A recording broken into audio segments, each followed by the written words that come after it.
Matthew and Diane's sepsis story. This video contains content and images that some people may find distressing.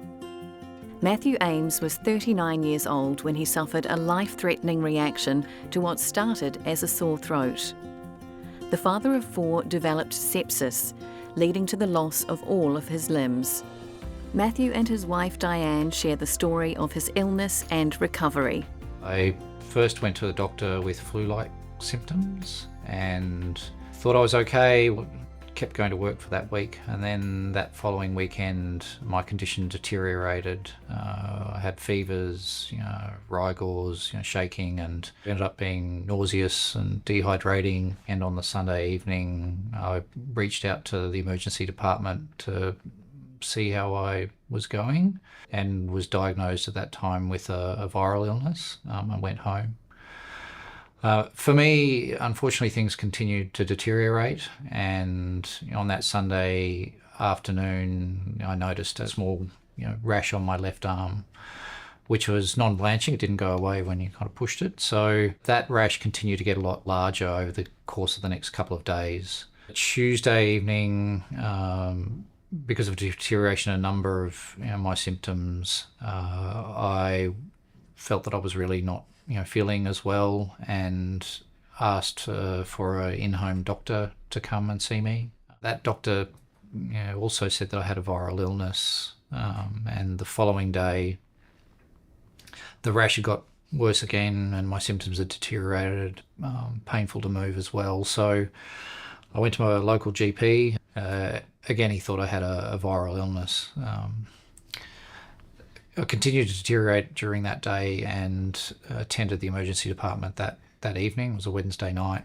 And I remember sitting in front of the emergency department nurse sort of running through my symptoms, and really that's the last thing that I remembered until I woke up from my coma about 3 weeks later. Matthew was put into an induced coma to give his body a chance to fight the infection.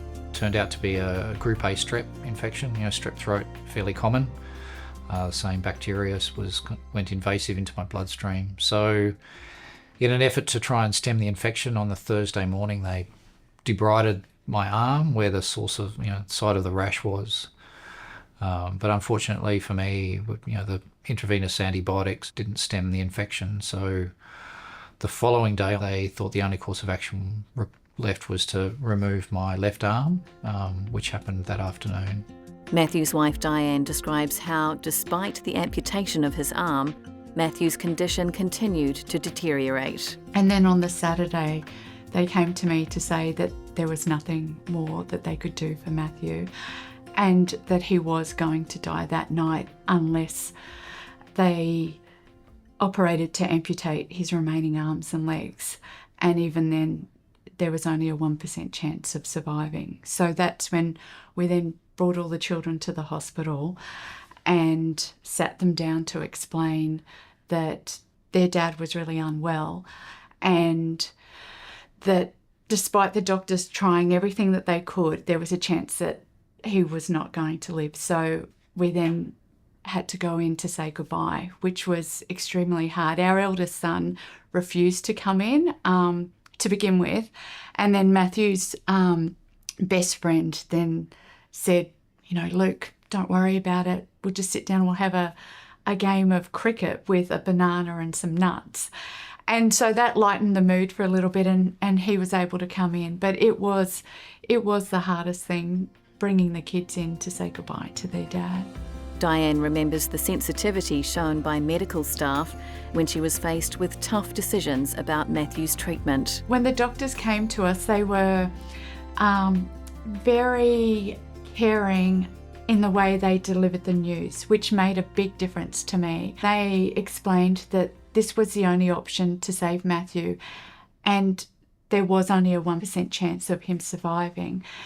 And not only was Matthew the love of my life, but he was also a fantastic dad to our 4 children. And I knew that our lives would never be the same after this operation, but I would never want to go back to the children and say, in time, there was a 1% chance of saving your dad.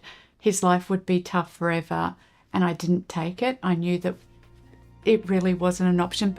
Diane was supported to deliver the news to Matthew about his amputations when he woke from the coma. I wasn't doing this alone. I was there with Matthew's mum and dad, the social worker who was dedicated to our family, the ICU doctors, the ICU nurses. There was a huge team of people around this bed that were all there to support me. And the thing was, it was to be me who was to lead. But when it was too much for me, then I had other people that could step in. Find out more about sepsis on the Te Tahu Hauora Health Quality and Safety Commission website, hqsc.govt.nz.